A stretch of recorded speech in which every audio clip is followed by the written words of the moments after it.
This is the interview for the Pacific Garbage Patch. I'm joined with Mark Wilson here. Hey. Hello.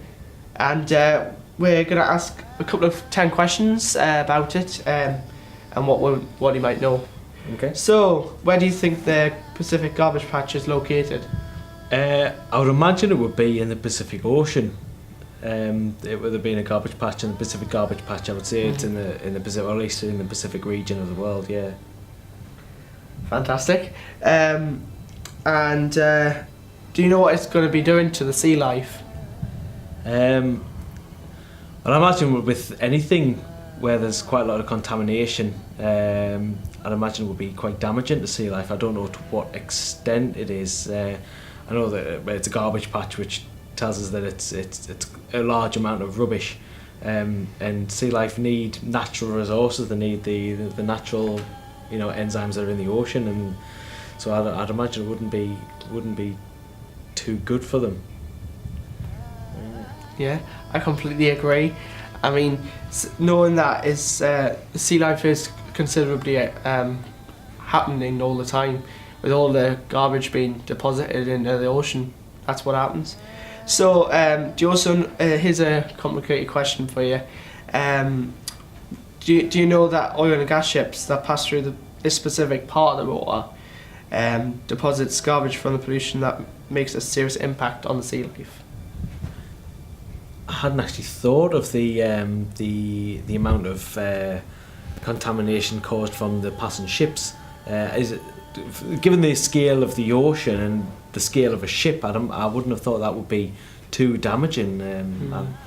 But I suppose it might be. Well, I mean, from what we found out is the oil and gas ships actually cause a lot of the pollution, because obviously with the amount of contamination they've chucked into the water is quite terrifying for the sea life people in there.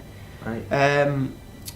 Also, another question for you, fourth question is, what are your opinions on the Great Pacific Garbage Patch? So what are your my own opinions? Yeah. Obviously negative. I don't like the fact that the garbage is there, but how much can actually be done and who's responsible for it? It's another sort of it might be a sort of a closed-minded approach, but I'd imagine something needs to be done about it. But who's responsible for doing that? I mean, we would need to look more into who's responsible for making the garbage patch, and people need to take accountability for the amount of damage they're doing to the environment, because we can't have one country, because the Pacific Ocean is a shared resource for the planet. We can't have sort of one or two countries contributing towards this problem, and having all the other countries trying to expending all that money and using all them resources trying to solve a problem which is caused by sort of a small minority country. So I think more research needs to be done into finding out who's creating the garbage patch, to put more accountability on them, instead of just continuously trying to fix the solution without actually finding the root problem of where's all this rubbish coming from. Also, what do you know about what happens to much of the debris in the Great Pacific Garbage Patch? I'm not sure. I'd imagine a lot of it's we're just relying on nature to kind of break down these materials over a course of time. I'm not. I know plastics are specifically designed to be almost indestructible, so I'd imagine there would be quite a lot of plastic in the ocean which is causing the issue. Like things like glass, cardboard, paper, things like that, they break down quite easily. But the plastics, I think, might be the main worry. Well, just to let you all know, as viewers, as you'll see on screen in a moment, you will see a map of the Great Pacific Garbage Patch, and you'll also see a couple of scenes of what is being deposited into the water.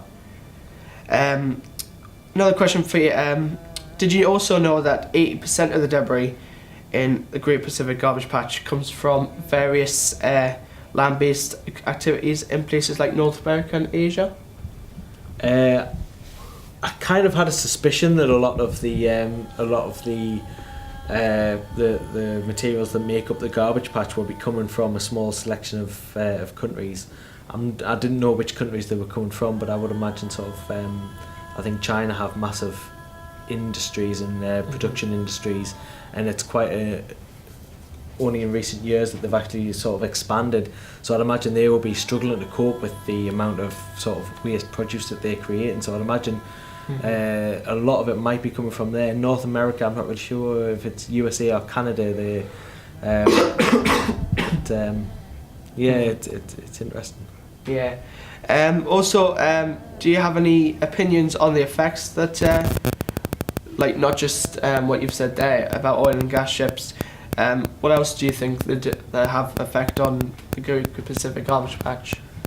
I think just the aesthetics of what it is, so what the planet looks like, whether from afar or I think when like if you're looking at sort of sea documentaries and they're going down looking at sea, how much longer is it going to be where the norm is going to be seeing some human-made, man-made plastics like in the ocean? It's I think the main issue, of course, is the health of the wildlife, the damage it's doing to the sort of the natural ecosystem of the ocean. But what the sea looks like and what the ocean looks like natural photographers are going to be going out in a few years' time and they're going to be seeing man-made produce in places where it shouldn't exist. I just thought I'd ask you a fact. Did you know that half of the trash from the coast of North America takes around 6 years to reach the Great Pacific Garbage Patch? But also trash from Japan and other Asian countries take around a year. Right. I suppose they're closer to the Pacific. I know the Pacific sort of is the western coast of North America to the eastern coast of Japan and China and things like that. So that is the Pacific Ocean. So I'd imagine the Pacific Garbage Patch would be kind of sort of in the northwestern area of the Pacific. Yeah, so thank you very much for that so far. Also, have you got any arguments to this growing trend within marine boats and the fact that they disturb marine food webs in the National Pacific subtropical Gaia? Is that talking about like the uses of plastics and materials to catch fish and things like that? Yeah. I know that there's not the fish numbers are declining. The amount of sea life that's actually in the ocean is declining, and the health of that sea life is declining. The more the human population on the planet grows, the more food that needs to be produced, which means more resources being used, including the amount of sea life that's being fished and eaten. Plus, our fishing methods are becoming so efficient that we are gathering up the fish at a faster rate than what the fish can reproduce, which is a very bad thing, because that if that continues, we're going to run out of food. I think more control needs to be brought in, especially as the human population grows. We need to control the amount of resource that we're using as a species. Also, do you think a nation or a country needs to take responsibility for this monstrosity called the Great Pacific Garbage Patch? As I said before, I think we need to find out which countries are producing, are responsible for it, and put some accountability on them. Some countries need to dispose of their rubbish in efficient, responsible, environmentally friendly ways. It can't be all of the countries. We need to find out it's a global problem. All of the countries in the world, all the governments in the world need to team up in some way, shape or form to solve this issue, because we're all suffering because of it. But part of solving that issue is we need to put accountability on the countries who are contributing to it. Well, thank you very much for that, Mark Wilson. Thank you very much for joining me. No problem. And thank you very much for watching this interview on the Great Pacific Garbage Patch. You can catch more very soon. Bye bye for now.